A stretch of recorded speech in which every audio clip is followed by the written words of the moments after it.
Hello and welcome to this video. In this video, we're going to be talking about the autumn statement or the budget, and we're going to see how it affects you and your business. Now, every time there's a new budget release, there's always going to be changes to happen to you and your business. We want to make sure that you have all the information you know so you can make the decision that's going to be right for you.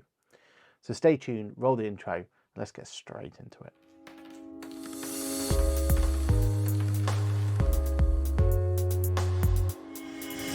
Hello, my name is Patrick. I am a chartered accountant, a certified UK trainer with a fancy new logo, that QuickBooks Chap on the internet, also head of accounts here at Boffix. Now in today's video, we're going to be talking about how the autumn budget could have affected you and your business.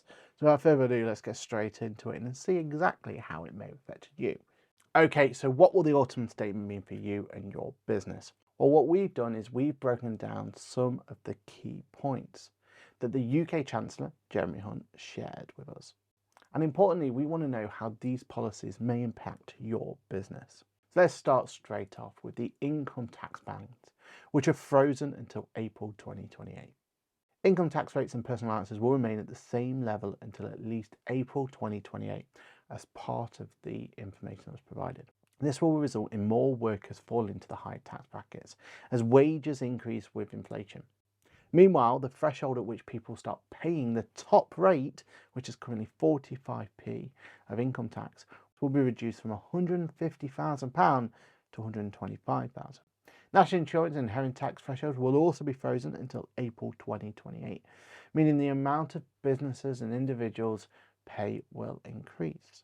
Now that's not all. The national living wage will be increased from £9.50 an hour for over 23s to £10.42 from April 2023. Now that sounds like great news, but for small businesses, that could be pricing us out of the ability to be able to bring in new employees. So do stay around to the channel as we're going to be looking at putting some videos together that's going to help you hopefully be able to minimise the impact of that increase. It's not the only change, pensions and benefits. Both pensions and benefits will raise in line with inflation. The triple lock is being protected, meaning that full state pension will raise to £10,600 in April 2023.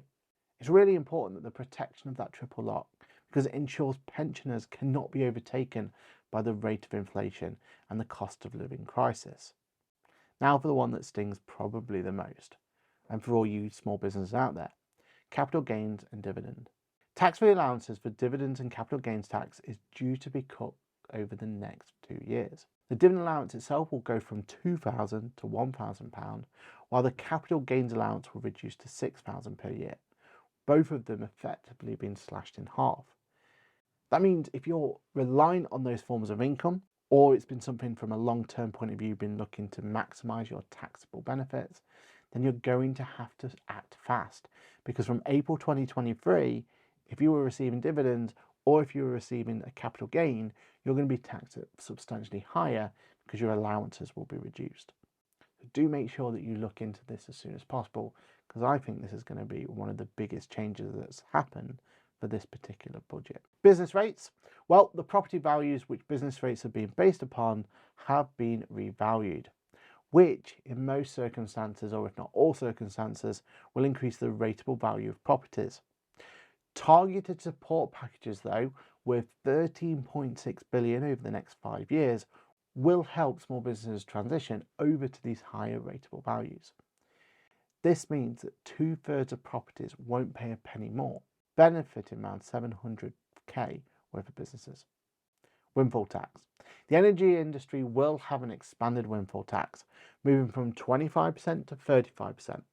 This will be a temporary tax beginning on January the 1st, 2023 and ending in March 2028. There will also be a 40% tax on profits from older renewable and nuclear electricity. Finally, a temporary 45% levy on extraordinary returns from electricity generators will be put in place to raise further money. One that personally hurts me, electrical vehicles. If you're considering switching to electrical vehicle for your business, then you're still likely to make a saving. But it's important to note that such vehicles will no longer be exempt from road fund licence from April 2025. There will also be an increase in the way that vehicles are taxed going forward as well, under P11D. So again, there still should be a benefit to you, but that benefit is now going to be reduced compared to what it was prior to the budget. Now, there's also been an update regarding research and development. Basically, it's not good news. For small businesses, it does seem like we're going to see a reduced amount of taxable benefits, and it is going to be something we're going to have to look at in more detail. Don't worry, we're going to have a video on that coming up shortly. So that's a summary. Rest assured, we're on the journey together.